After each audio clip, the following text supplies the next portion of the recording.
Friends, आज एक मन की बात। प्रोफेशनली मैं अपनी लाइफ में टीचर रही।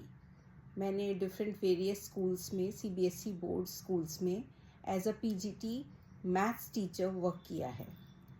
तो मैं कुछ अपना एक एक्सपीरियंस शेयर करना चाहती हूँ जो रिसेंटली से जुड़ गया। वो एक्सपीरियंस क्या हुआ कि एक बार वैसे मैं मैथ्स की क्लासेस लेती थी 11-12, लेकिन मेरे को एक सेक्शन 7th क्लास का भी मिला हुआ था।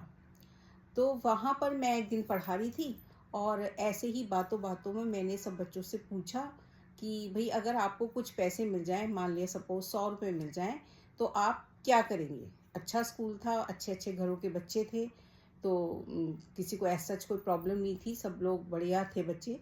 तो किसी ने कहा कि मैम हम टॉय खरीद लेंगे, हम टॉफ़ी खरीद लेंगे, हम चॉकलेट्स खरीद लेंगे, हम ये खरीद लेंगे। बहुत सारी चीज़ें बच्चों ने तरह तरह की कही, लेकिन उन्हीं बच्चों में से एक बच्चा जो है वो चुप बैठा हुआ था।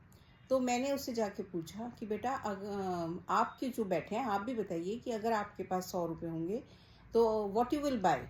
तो उसने कहा कि मैम जो है मेरे मदर हैं और मेरे फादर नहीं हैं, और मेरी मदर के लिए मैं जो हूँ एक चश्मा ख़रीदना चाहता हूँ, क्योंकि मम्मी के पास पैसे तो हैं फ़ीस के लिए, लेकिन मम्मी के पास चश्मे के लिए पैसे नहीं हो रहे हैं। तो मुझे बड़ा वो लगा कि बताइए कि मतलब बच्चा ऐसा है जिसको मतलब इतना उसका हार्ट फेल्ट है कि वो जो है अपनी मदर के लिए चश्मा ख़रीदना चाहता है। तो मैंने बस मेरे को पता नहीं क्या समझ में आया, मैंने 100 रुपीज़ अपने पर्स में से निकाले और मैंने उस बच्चे को दे दिए कि बेटा आप जो है अपनी मम्मी के लिए चश्मा ख़रीद लेना। तो वो बहुत खुश हुआ। तो जो है फिर उसके बाद लेकिन मैंने उससे कहा कि बेटा आप सब लोग बड़े हो जाओगे, और जब आप बड़े हो जाओगे तो कभी आप जो है अर्चना मैम को भूलना मत, आप जो है मेरे पास आना और मेरे 100 रुपीज़ मुझे वापस दे देना।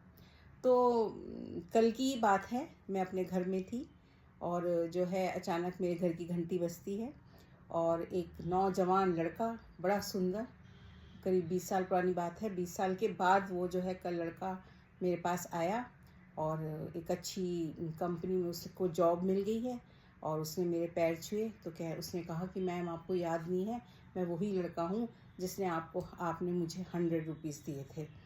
तो मैं बड़ी भावुक हुई और मैंने उसको ब्लेसिंग्स दी, उसको बैठाया, उससे बहुत सारी बातें करी और बहुत सारी डाउन द लेन मेरे को बहुत सारी मेमोरीज़ आ गई कि कभी कभी हम कोई छोटी छोटी बातें करते हैं तो बच्चे उन बातों को कितनी याद रखते हैं। शायद हम एज अ टीचर, हमारे पास बहुत सारे बच्चे होते हैं उस टाइम, तो हमारे याद में कुछ नहीं रहता, लेकिन बच्चे अपने टीचर को, अपने गुरु को एक एक एक मोटिवेशन की तरह देखते हैं, और जो अच्छे बच्चे हैं जो बहुत ज़िंदगी में आगे बढ़ते हैं वो डेफिनेटली कहीं ना कहीं अपने अच्छे टीचर्स को, अपने अच्छे गुरु को याद करते हैं।